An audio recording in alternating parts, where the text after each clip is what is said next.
First அடுப்பு on பண்ணிவிட்டு இது பாருங்க, இந்த ஃபயர்லேயே வச்சு வருங்க. கடாயை வச்சுட்றேன். ஃபஸ்ட்டு தனியா போட்டு வறுக்கிறேன்.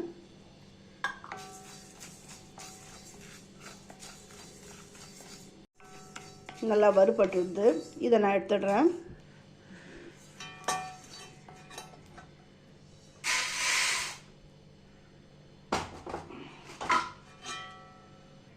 அடுத்தது மிளகு.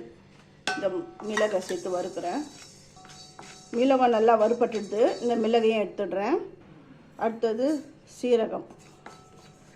இதையும் நல்லா வறுக்கணும். சீரகமும் நல்லா வறுபட்டுடுது. இதையும் எடுத்துடுறேன். துவரம்பருப்பு. துவரம்பருப்பும் வறுபட்டுடுச்சு. இதை எடுத்துட்டு கடலைப்பருப்பு போட போகிறேன். கடலைப்பருப்பை வறுக்கிறேன். கடலைப்பருப்பும் வறுபட்டுடுது. இதையும் நான் எடுத்து வச்சுடுறேன். அப்புறம் கருவேப்பிலை.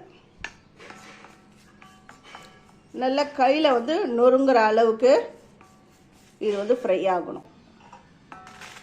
சும்மா லைட்டாக அப்படி வறுபட்டாலுமே போதும். ஏன்னா ஏற்கனவே இது நல்லா காஞ்சிடுது. வெயிலில் காய வச்சு எடுத்துன்னு வந்துட்டேன்.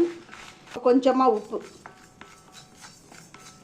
ஏன்னா அந்த ரசப்பொடி கொஞ்சம் டேஸ்ட்டாக இருக்கும். அதே டைமில் வண்டுலாம் வராது. ஃபஸ்ட்டு மிளகாயை போட்டுடணும். மிளகாயை போட்டு பொடி பண்ணிவிட்டு அதுக்கப்புறம் தான் எல்லா இன்க்ரீடியன்ஸையும் நம்ம சேர்த்துக்கணும். இப்போ வறுத்து வச்சுருக்கிற எல்லா இன்க்ரீடியன்ஸும் இதில் நான் சேர்க்குறேன்.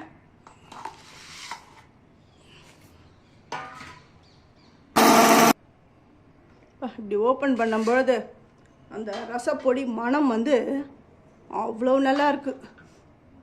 மணமாக இருக்குது. இதை பாருங்க, நல்லா நான் அரைச்சிட்டேன். இப்போ இதை வேற ஒரு பாக்ஸில் நான் போட்டு விட்றேன். ரசப்பொடி ரெடி ஆகிடுது. தேங்க்யூ.